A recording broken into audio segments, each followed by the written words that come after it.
Hello friends and welcome to Lexplore. In this video we'll be talking about the fundamentals of tort law. First, what is tort law? Tort, the term is derived from the term tortum. Meaning is to twist. If there is conduct which is twisted, such conduct will be called as tortuous conduct. So such conduct comes under tort.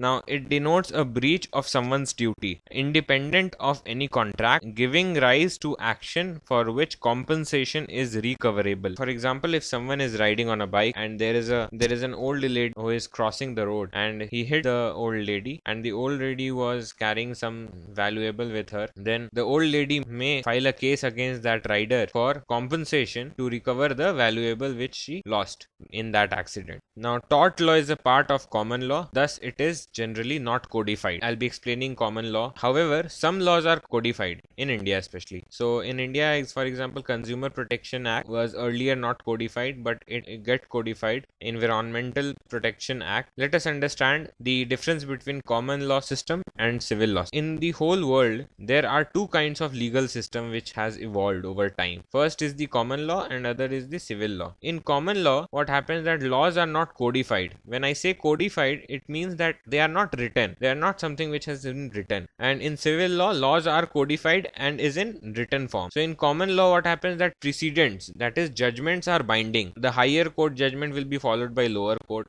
in common law system. But in case of civil law system, precedents are not binding. That means that the lower courts are not binded by the judgments and the decisions of the higher court. For example, in England, it's a common law system. France is a civil law system. Their precedents are not binding. Laws are well codified. What about India? In India, we have a written constitution and all other laws are also written, like Consumer Protection Act and other laws, IPC, CRPC, and precedents are also binding. You see, Supreme Court decision is being followed by the high courts. High court's decision is being followed by the lower courts. India is a mixed system of common law and civil law both. We have opted both the common law and civil law and we stands in between. What is act and omission? So there is a difference between an act and an omission. Act may be positive or negative. So positive act are normal acts, there is no problem with that. But negative act becomes negative for someone, then it becomes omission. And such negative act towards someone gives a liability to the other party against that person who is committing that negative act. Act may also be classified as voluntary act and involuntary act. Voluntary act are the act which have the mental element like the intention or malice. So if you have the intention to do a particular act, that act is known as voluntary act. And involuntary act are the acts where mental element is not there. For example, in a case of road accident, there is no mental element that yes, I will go and hurt that particular lady, but accident happens. Voluntary act gives rise to liability because the mental element is always there. Voluntary act gives rise to liability because mental element is always there. In case of involuntary act, there is no liability in general, but yes, there are circumstances where liability is there. Essentials of tort law. What are the essentials of tort law? First is the wrongful act. Wrongful act committed by a person. Any act which infringes others' right is a wrongful act. So an act which infringes, which harms someone other's legal right is a wrongful act. And what is happening is wrongful act is giving rise to legal damage or legal injury. A damage or injury which is recognized by law is called legal injury. And when we are talking about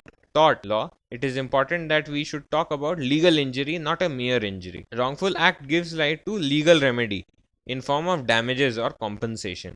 The other party whose right has been infringed or who has suffered legal injury has the right to take the damages or compensation from the person who has committed the wrongful act. Let us understand with an example. Here, A throws a banana on road, because of which B fall down. It's a very common example. Now, what is happening here, that B's right to walk peacefully on road gets affected because of A's wrongful conduct. Now, A's wrongful act gives rise to legal right to B to ask for damages. Now, B can sue A and ask for damages or compensation. Damages are of two types: liquidated and unliquidated. Now, in case of liquidated damage, the amount is very certain, like 1,000, 1 lakh, 10,000. But in case of unliquidated damage, the amount is not certain. For example, in case of a defamation, someone's reputation is getting harmed. Now, how you can calculate reputation? So it is unliquidated in nature. So the damages are of two types. This is important. The whole purpose of tort law is to get compensated. Generally, it is unliquidated damage because to ascertain the damage amount is very difficult. For example, in case of public nuisance, in case of public negligence, it is all unliquidated damage. So the whole purpose of tort law is to get compensated,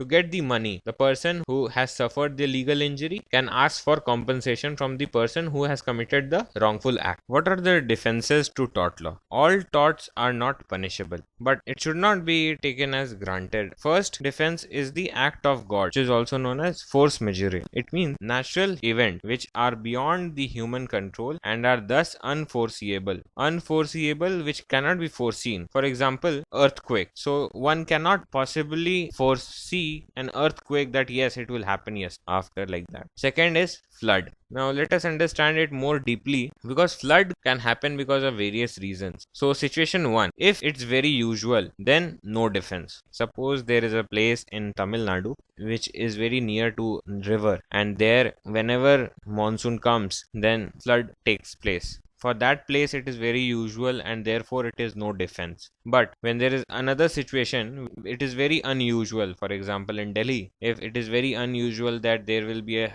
flood, that too very heavy, then it will be a valid defense. So you can see here that defense also changes from circumstances. Second defense is inevitable accident. An accident which could not have been prevented even by ordinary care and caution. So suppose if someone is applying ordinary care and caution and then also accident is taking place, it comes under inevitable accident and it will be a valid defense. And the care should be reasonable care. What is reasonable care? A care which will be supposed to have been applied by a reasonable, prudent man. So someone who is quite reasonable in determining what is right and what is wrong, that person would have applied that kind of care, is known as reasonable care. Third is voluntae non fit injuria. It's a legal phrase, a Latin term. Harm which is voluntarily suffered does not constitute legal injury. For example, a fighter who goes into a ring and then he cannot say that yes, the other fighter has harmed him, because the fighter himself is going. It is voluntarily exposing himself to such situation. Fourth is private defense. Right to self-defense. Force employed must be proportionate to that of the threat faced. Everyone has the right to self-defense. So suppose if someone is coming to me with a lathi and he is trying to hit me, no, I should not